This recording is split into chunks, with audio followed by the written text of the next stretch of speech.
जय हिंद मित्रों। आरआरबी की तरफ से बहुत बड़ा खुशखबरी है, बहुत बड़ा अपडेट है। आरआरबी ने क्लियर कर दिया है कि आरपीएफ में कांस्टेबल और दारोगा की 4660 बहाली होगी। जी हाँ, आरपीएफ में कांस्टेबल और सब इंस्पेक्टर एसआई की, दारोगा की 4660 बहाली होगी। 4660 बहाली होगी, ये आरआरबी ने क्लियर कर दिया है।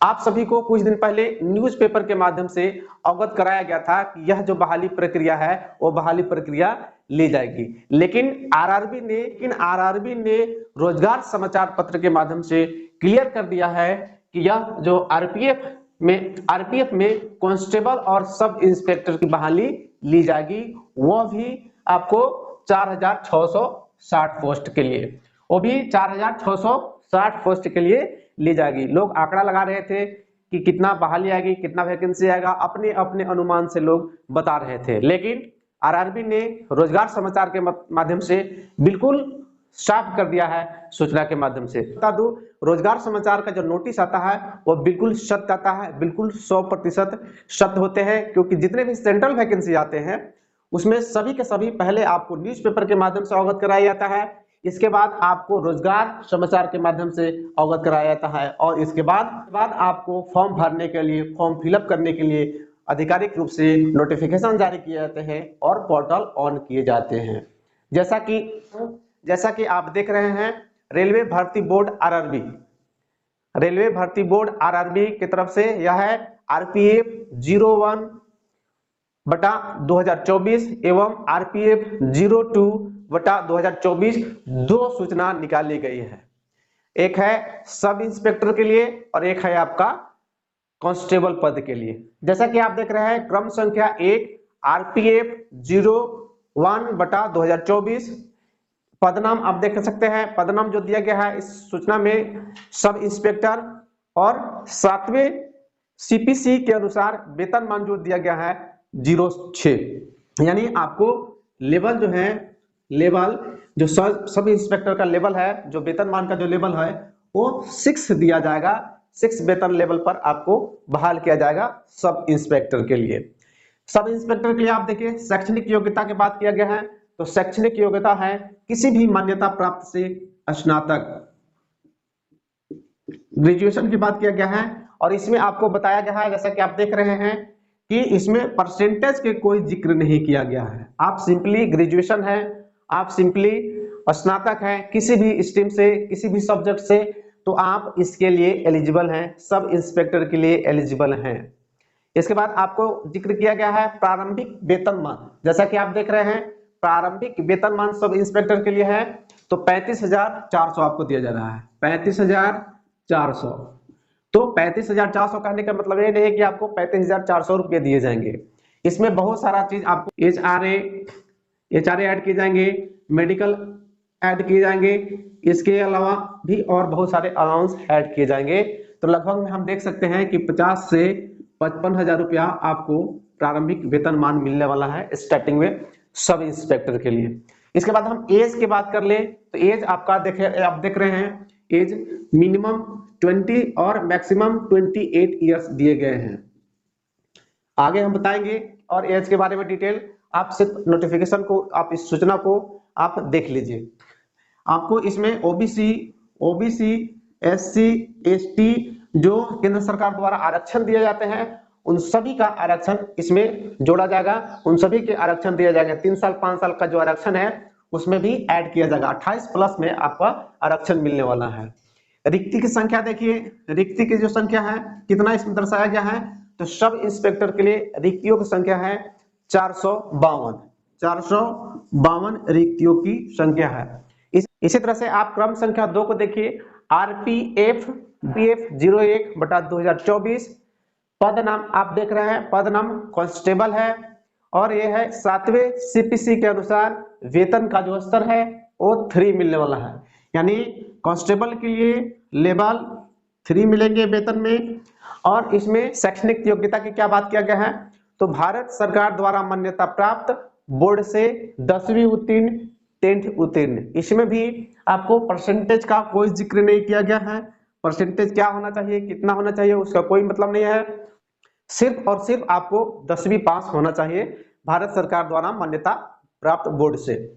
इसके बाद देखिएगा प्रारंभिक वेतन की बात करें, प्रारंभिक वेतन मान कितना मिलेगा, तो 21,700 प्रारंभिक वेतन मान इसमें आपको 21,700 मिलने वाला है। इसमें भी आपको एचआरए, मेडिकल, इसके अलावा अन्य तरह के अलाउंस मिलेंगे जिसको आपको जोड़ के वेतन दिया जाएगा।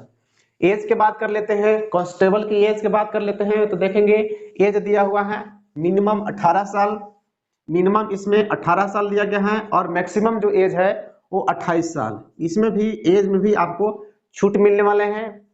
SC ST OBC का जो छूट मिलता है इसमें भी आपको छूट मिलने वाले हैं, जो केंद्र सरकार द्वारा जो निर्धारित है इसमें भी आपको छूट मिलते हैं। रिक्ति की बात करें तो कांस्टेबल की रिक्ति का आप देख रहे हैं तो 4,208 रिक्तियां हैं।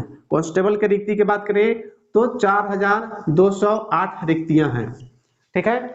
और यदि हम दोनों को जोड़ देते हैं 4,008 रिक्ति प्लस में आप हम जोड़ते हैं दोनों रिक्तियों को, यदि हम जोड़े 4,008 रिक्ति और 452 रिक्तियों को हम जोड़ते हैं तो टोटल जो हमारा आता है 4660।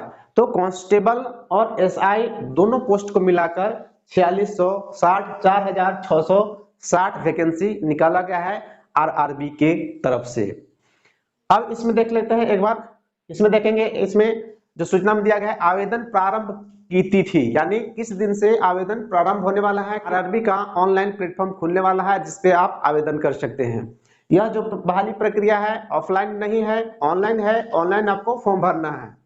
तो 15/4/2024 जैसा कि आप देख रहे हैं कि जो स्टार्टिंग जो है 15 अप्रैल से है।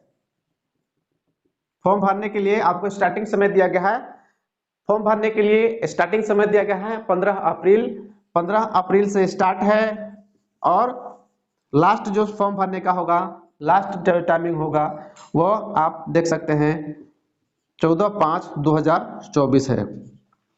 तो फॉर्म भरने के लिए आपको बिल्कुल 1 महीने का समय दिया गया है। आपको इसलिए पहले समय दिया गया है, आप बिल्कुल प्रिपेयर हो जाएं, आप बिल्कुल जागरूक हो जाएं, आप बिल्कुल अपने तैयारी को सिस्टमेटिक रूप से अभी से प्रारंभ कर दें, स्टेप बाय स्टेप। चलिए अब हम बहाली की प्रक्रिया को आसान भाषा में आपको बताते हैं कि बहाली कितने चरणों में होगी, बहाली का सिलेबस क्या होगा, इसमें ऊंचाई कितना होगा, दौड़ कितना होता है। इन सारी प्रक्रिया को हम आपको क्लियर करने वाले हैं। यदि आप हमारे चैनल पर नए हैं तो चैनल को सब्सक्राइब कर दें और बेल आइकन की घंटी को दबा दें। अब हम बहाली प्रक्रिया को समझते हैं कि बहाली प्रक्रिया कितने चरणों में होगी। इसके बाद हम लोग डिटेल से सिलेबस को देखने वाले हैं। चलिए इसे हम मिटाते हैं पहले। अब हम बहाली के चरण को देखते हैं कि कितने चरणों में बहाली ली जाएगी। तो भर्ती के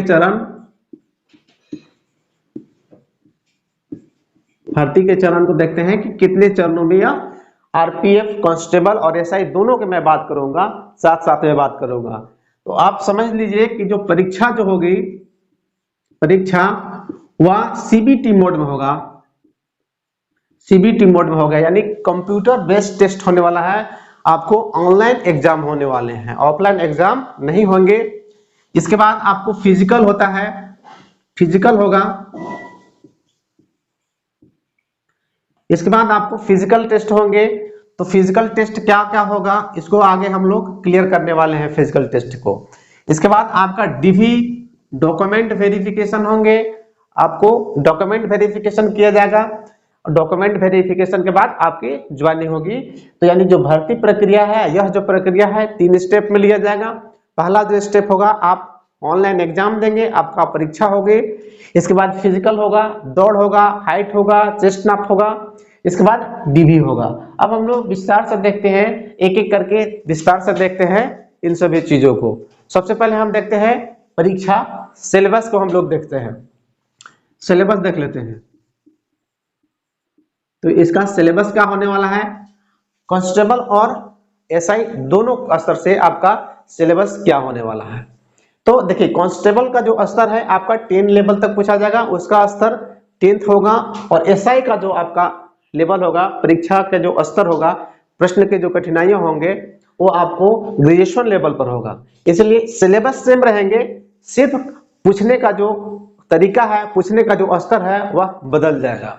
तो पहला जो सिलेबस इसका होता है, मैं बात करूं SI और कांस्टेबल दोनों के लिए, तो इसमें सामान्य जागरूकता होता है, जनरल अवेयरनेस होते हैं। सामान्य जागरूकता में बहुत सारे चीज आते हैं। सामान्य जागरूकता आपका फर्स्ट पॉइंट होता है, इसमें आपको 50 प्रश्न पूछे जाते हैं। प्रश्नों की संख्या 50 होता है और 50 अंक का होता है, यानी इसका मार्क्स भी होता है। एक प्रश्न 1 मार्क्स रहेंगे। दूसरा मैं बात करूं तो दूसरा जो होता है अंकगणित से पूछा जाता है। अंकगणित से पूछा जाता है। अंकगणित से, इसमें अंकगणित से 35 प्रश्न पूछे जाते हैं और अंक भी आपको मिलता है, 35 अंक मिलते हैं। तीसरा जो सिलेबस इसका होता है, तीसरा जो सिलेबस की मैं बात करूं तो तीसरा सिलेबस सामान्य बुद्धि तर्क होता है, जिसको हम लोग जनरल रीजनिंग कहते हैं। तो सामान्य बुद्धि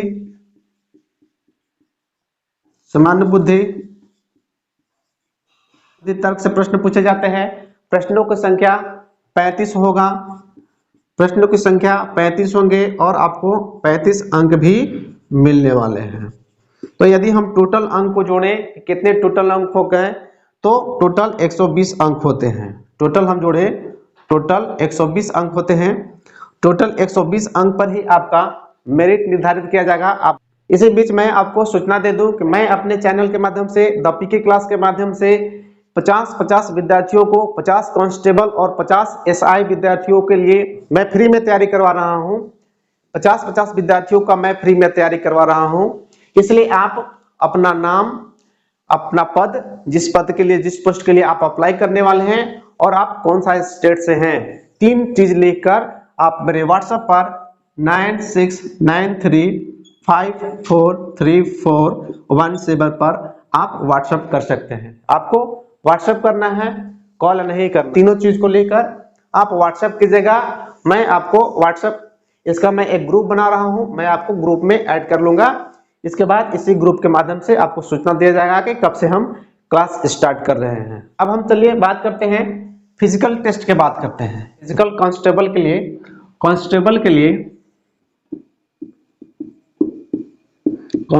के लिए दौड़ की बात हम करते हैं कि दौड़ कितना होना चाहिए, कितना मिनट में होना चाहिए। तो पुरुष के लिए दौड़, आपको पुरुष के लिए 1600 मीटर का दौड़ का आयोजन किया जाता है, जिसमें आपको समय 5 मिनट 45 सेकंड दिए जाते हैं। 5 मिनट 45 सेकंड दिए जाते हैं सामान्य के पुरुष की मैं बात करूं। इसके बाद फीमेल के लिए, आपको फीमेल के लिए, स्त्री के लिए दौड़ 800 मीटर होता है, जिसमें समय आपको दिए जाते हैं 3 मिनट 40 सेकंड। 3 मिनट 40 सेकंड दिए जाते हैं, ठीक है। अब हम देखते हैं इसमें कि लॉन्ग जंप क्या देखते हैं कि लॉन्ग जंप कितना होता है। तो लॉन्ग जंप की हम बात करें, लॉन्ग जंप मेल के लिए लॉन्ग जंप का आपको 14 फीट होता है, 14 फीट होता है। और फीमेल के लिए लॉन्ग जंप जो होते हैं 9 फीट होते हैं। ये सभी कैटेगरी के लिए है, ऐसा नहीं है कि इसमें कैटेगरी में आरक्षण मिलता है, ओबीसी एससी एसटी में आरक्षण मिलता है। इसमें दौड़ में और लॉन्ग जंप, हाई जंप पे आरक्षण नहीं मिलता है और सामान्य सभी विद्यार्थियों के लिए एक ही होता है। अब हम हाई जंप की बात करें, हाई जंप कितना होता है। हाई जंप, तो हाई जंप पुरुष के लिए जो होते हैं हाई जंप 4 फीट होते हैं, मेल के लिए 4 फीट होते हैं, जबकि फीमेल के लिए 3 फीट होता है। हाइट मेल के लिए 4 फीट होता है हाई जंप में। हाई जंप की मैं बात करूं तो मेल के लिए 4 फीट, पुरुष के लिए 4 फीट और स्त्रियों के लिए 3 फीट हाई जंप होना चाहिए। अब हम इसी तरह से इंस्पेक्टर की बात करते हैं, एसआई की बात करते हैं, सब इंस्पेक्टर की बात करते हैं। तो एसआई के लिए कितना होना चाहिए आपको दौड़। तो एसआई के लिए जो दौड़ होना चाहिए आपको 1600 मीटर, इसमें भी दौड़ का आयोजन होता है, लेकिन इसमें जो समय है 6 मिनट 30 सेकंड दिए जाते हैं। 6 मिनट 30 सेकेंड आपको दिए जाते हैं। ऐसा कि मैं बात करूं तो दौड़ में पुरुष के लिए मैं बात करूं, पुरुष के लिए तो इसमें भी 1600 मीटर का आयोजन होता है, लेकिन इसमें समय बदल जाता है। 6 मिनट 30 सेकेंड इसमें समय दिया जाता है। फीमेल की मैं बात करूं तो फीमेल के लिए एसआई के लिए कितना दौड़ होता है, तो 800 मीटर दौड़ होता है, लेकिन इसमें जो समय दिया जाता है वो 4 मिनट समय दिए जाते हैं, 4 मिनट समय दिए जाते हैं। लॉन्ग जंप की मैं बात करूं, लॉन्ग जंप एसआई के लिए मैं बात करूं तो इसमें लॉन्ग जंप की मैं बात करूं एसआई के लिए तो पुरुष के लिए इसमें 12 फीट होते हैं, तो मेल के लिए 12 फीट होते हैं लॉन्ग जंप के लिए, और फीमेल के लिए 9 फीट होता है, फीमेल के लिए 9 फीट होता है। ठीक है, अब हम हाई जंप की बात करें, हाई जंप, तो हाई जंप मेल के लिए कितना होता है और फीमेल के लिए कितना होता है, तो हाई जंप मेल के लिए इसमें 3 फीट 9 इंच देता है, 3 फीट 9 इंच, और फीमेल के लिए हाई जंप जो होता है आपका 3 फीट ही होते हैं, 3 फीट। हम बात करते हैं हाइट और चेस्ट कितना आपका होना चाहिए कांस्टेबल और एसआई दोनों के लिए। इसमें कांस्टेबल और एसआई दोनों के लिए हाइट और चेस्ट का जो माप होगा वो सामान्य होगा, उसमें कोई चेंजिंग नहीं है, इसमें हाइट में और चेस्ट में कोई चेंजिंग नहीं है। देखिए मेल फीमेल दोनों के लिए मैं बता रहा हूँ हाइट कितना होना चाहिए एसआई के लिए और कांस्टेबल के लिए। तो अनरिजर्व और ओबीसी के लिए, अनरिजर्व और ओबीसी के लिए आपका होना चाहिए 165 सेंटीमीटर हाइट होना चाहिए। एससी एसटी और एक्स सर्विसमैन जो होते हैं उनके लिए 60 सेंटीमीटर होना चाहिए, यह महिला पुरुष दोनों के लिए है। चेस्ट के हम बात करें, चेस्ट है ओनली मेल के लिए होता है, इस अनरिजर्व और ओबीसी के लिए इसमें दो तरह के चेस्ट को माप किया जाता है। सामान्य रूप से एक आपको चेस्ट का माप किया जाता है, इसके बाद फुलाने के बाद आपको फुलाने के लिए बोला जाता है, फुलाने के बाद आपको चेस्ट का माप किया जाता है। तो इसमें दो तरह के ध्यान देना है, लिखे हुए हैं सामान्य रूप से आपको चेस्ट जो होना चाहिए आपका अनरिजर्व ओबीसी के लिए 80 सेंटीमीटर होना चाहिए और फुलाकर 85 सेंटीमीटर होना चाहिए, यानी फूलने के बाद 5 सेंटीमीटर आपका बढ़ना चाहिए। हम बात करते हैं एससी एसटी के लिए, एससी एसटी मेल के लिए तो सामान्य रूप से 76.2 सेंटीमीटर होना चाहिए, 76.2 सेंटीमीटर, और फूलने के बाद 81.2 सेंटीमीटर यानी 81.2 सेंटीमीटर होना चाहिए। आरपीएफ कांस्टेबल सब इंस्पेक्टर की संपूर्ण जानकारी हमने आपके साथ शेयर किया। मिलते हैं अगले वीडियो में, तब तक धन्यवाद।